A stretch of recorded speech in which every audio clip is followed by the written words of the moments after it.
टेक्नोसाइल study channel पर आपका स्वागत है। आज के वीडियो में हम बात करेंगे कंप्यूटर साइंस के प्रोजेक्ट्स के बारे में। दोस्तों, फाइनल ईयर प्रोजेक्ट सॉल्यूशन, यानी कि जब भी आप कंप्यूटर साइंस में फाइनल ईयर में होते हैं तब आपको एक लास्ट में एक प्रोजेक्ट सबमिशन करना होता है। दोस्तों, जो बहुत सारे स्टूडेंट्स है उसको समझ में नहीं आता कि वो कौन सा प्रोजेक्ट सबमिट करे, या तो उसको पता नहीं चलता कि प्रोजेक्ट को कैसे बनाया जाए, उसको उस प्रोजेक्ट की डेफिनेशन है उसको सिलेक्ट नहीं कर पाता है। तो ये वीडियो है उसके लिए बहुत ही हेल्पफुल है। दोस्तों, कैसे प्रोजेक्ट है उसकी डेफिनेशन सिलेक्ट की जाए और प्रोजेक्ट पे कैसे काम किया जाए और कैसे कम्प्लीटली फुल प्रोजेक्ट है उसको कंप्लीट बनाया जाए।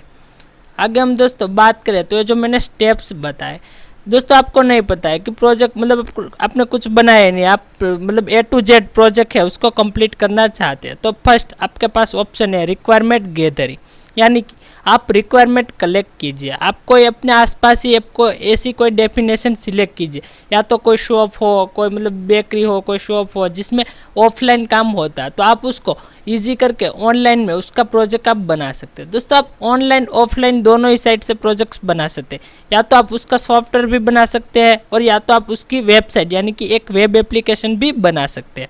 ये आपका फर्स्ट ऑप्शन रहेगा, स्टेप्स रहेगा रिक्वायरमेंट गैदरिंग, यानी कि आपको ऐसी रिक्वायरमेंट ऐसी कोई डेफिनेशन सिलेक्ट करनी है जो नहीं हो, मार्केट में नहीं हो, तो ऐसी कोई भी आप डेफिनेशन सिलेक्ट कर सकते हैं। बहुत सी डेफिनेशन ये आपको मिल जाएगी।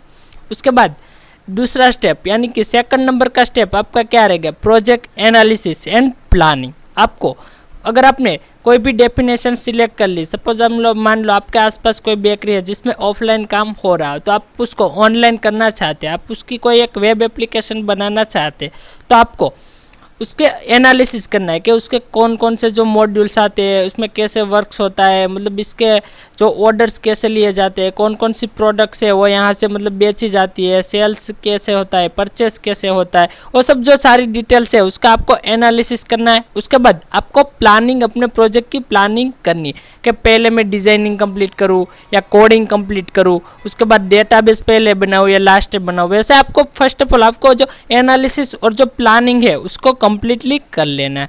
उसमें दोस्तों आपको फीचर्स एंड मॉड्यूल के बारे में है वो सब कलेक्ट कर लेना है। उसके बाद थर्ड नंबर का स्टेप्स आपका रहेगा प्रोजेक्ट डिजाइनिंग।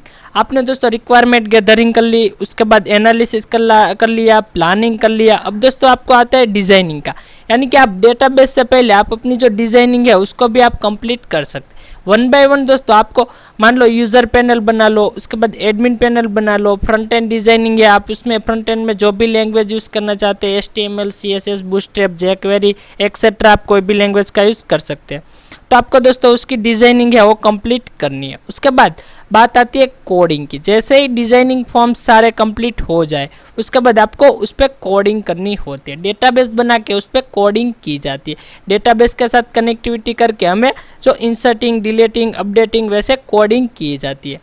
उसके बाद लास्ट का जो स्टेप्स है वो है टेस्टिंग एंड इम्प्लीमेंटेशन। जैसे ही दोस्तों डिज़ाइनिंग, कोडिंग कंप्लीट हो जाए, डेटाबेस के साथ कनेक्टिविटी हो जाए, सब जो अपने मॉड्यूल बनाए वो कम्प्लीटली हो जाए, उसके बाद आपको उसकी टेस्टिंग करनी है, यानी कि चेकअप करना है। उसके बाद अगर उसमें कोई चेंजेस है तो आपको इम्प्लीमेंट करना है। उसमें दोस्तों टेस्टिंग की बात करें तो black box testing, white box testing, वैसे ग्रे बॉक्स टेस्टिंग आते हैं। उन पर दोस्तों हमने ऑलरेडी पहले से ही वीडियोस बना रखी है कि ब्लैक बॉक्स टेस्टिंग क्या है, वाइट बॉक्स टेस्टिंग क्या है, ग्रे बॉक्स टेस्टिंग क्या है। तो दोस्तों ये जो 5 स्टेप्स है उस पर ही आपको काम करना है, तो आप आसानी से अपना प्रोजेक्ट है उसको कंप्लीट कर पाएंगे।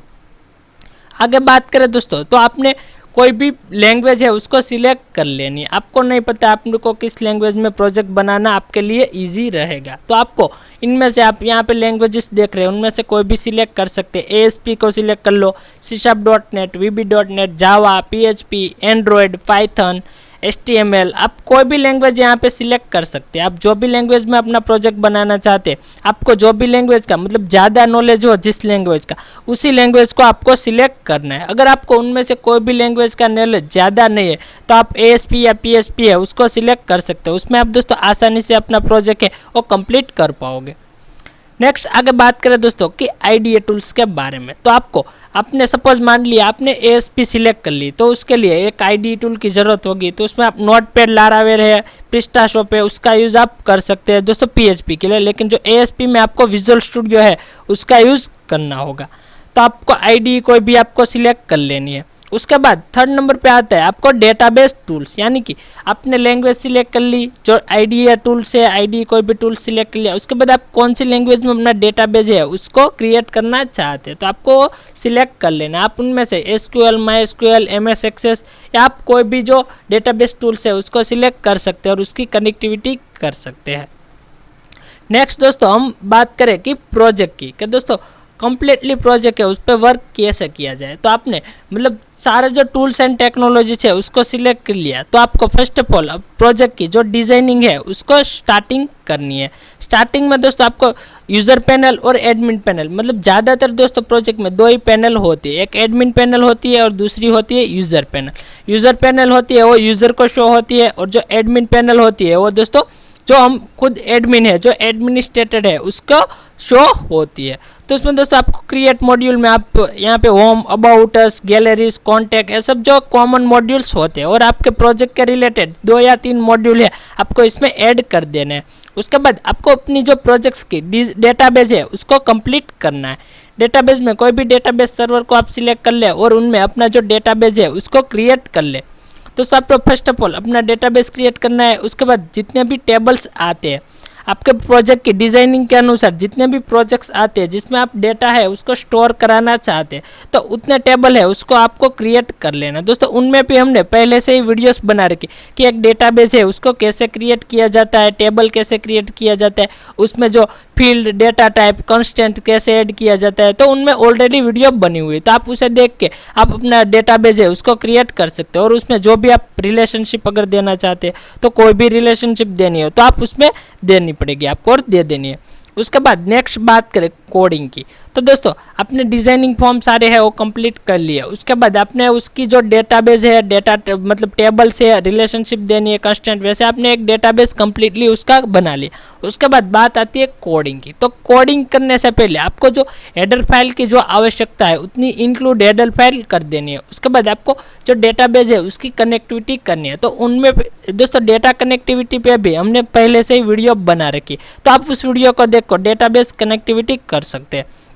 उसके बाद दोस्तों कोडिंग में ज़्यादातर मतलब ये जो कमांड्स आप देख रहे हैं, select command, insert command, delete command और सर्च कमांड, तो आप ऐसे कमांड है उसका यूज़ हमें करना है। और जो दूसरा कुछ है वो कंडीशन में के कुछ लॉजिक्स आता है कहाँ पे, मतलब जैसा हमने मतलब जैसी भी फैसिलिटीज़ में की है उसके अनुसार आपको लॉजिक लगाकर जो कोडिंग है वो करनी है। कोडिंग के लिए आप दोस्तों कोई भी लैंग्वेज है उसका सिलेक्ट कर सकते हैं। आप ASP पे काम कर रहे हैं तो आप दोस्तों उसमें 3 लैंग्वेज का यूज़ कर सकते हैं। आप विजुअल बेसिक यानी कि VB.NET का यूज़ कर सकते हैं, C# का यूज़ कर सकते हैं और F# है उनका यूज़ करते हैं। अगर आपने PHP सिलेक्ट की है तो आपके लिए ऑप्शन एक ही है, आपको जो मतलब कोडिंग के लिए आपको PHP है उसका यूज़ करना पड़ेगा। अगर आपने एंड्रॉयड सिलेक्ट किया तो आप उसमें 2 लैंग्वेज आपको ऑप्शन में मिलती है, एक जावा मिलती है, दूसरी है वो कोटलिन आपको मिलती है। पाइथन आपने सिलेक्ट किया है तो आपको पाइथन लैंग्वेज पे काम करना होगा। तो वैसे आपने C++, C लैंग्वेज, जो भी हो एक्सेट्रा, जो भी लैंग्वेज पे आप काम कर रहे हैं तो उस पर आपको जो कोडिंग है वो करनी होगी। मतलब ऐसे आपको आसानी से आप मतलब अपना प्रोजेक्ट है वो कंप्लीट कर पाएंगे। दोस्तों मैं एक डेमो के लिए एक जो प्रोजेक्ट है उसको बना रहा हूँ ताकि आपको समझ में आ सके कि आपको प्रोजेक्ट से वो कैसे कंप्लीट करना है। यहाँ पे दोस्तों प्रोजेक्ट स्पेसिफिकेशन आप देख रहे हैं, तो यहाँ पे डेफिनेशन पे हम दोस्तों एक स्टूडेंट मैनेजमेंट सिस्टम ले रहे हैं। दोस्तों हम एक शॉर्ट में एक प्रोजेक्ट है उसको कंप्लीट करेंगे, मतलब उसके मेन मॉड्यूल है उसको लेकर सिर्फ हम एक्सप्लेनेशन करेंगे कि कैसे मॉड्यूल लिए जाते हैं। टेक्नोलॉजीज़ की बात करें तो उसमें दोस्तों ASP.NET को हम यूज़ करेंगे। IDE टूल्स के लिए हम विजुअल स्टूडियो है उसका यूज़ कर रहे हैं, और जो डेटाबेस टूल्स है उसके लिए हम जो SQL सर्वर है उनका यूज़ हम करेंगे। और जो फ्रंट एंड डिज़ाइन में HTML और CSS और जो .NET है उसका यूज़ होगा, और जो बैक एंड जो लैंग्वेजेस है उसमें C# का हम यूज़ करेंगे। और ये जो डेमो प्रोजेक्ट है उसे कंप्लीट करेंगे। उसमें दोस्तों हम एक जो यूज़र पैनल है उसको कम्प्लीटली बनाएंगे।